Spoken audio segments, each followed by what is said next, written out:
Welcome back to another technical deep dive here in the debug zone. Today, we're tackling a big question and breaking it down with insights from other users. Hopefully, this clears up some misconceptions and helps you get the answer you need.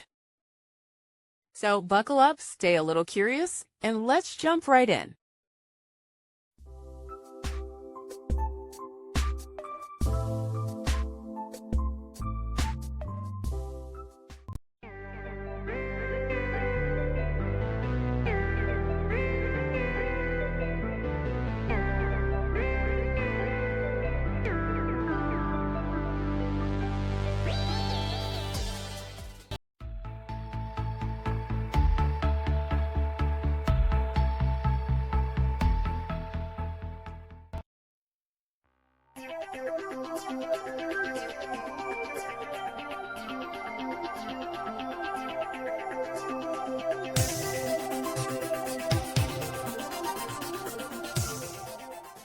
And that's a wrap.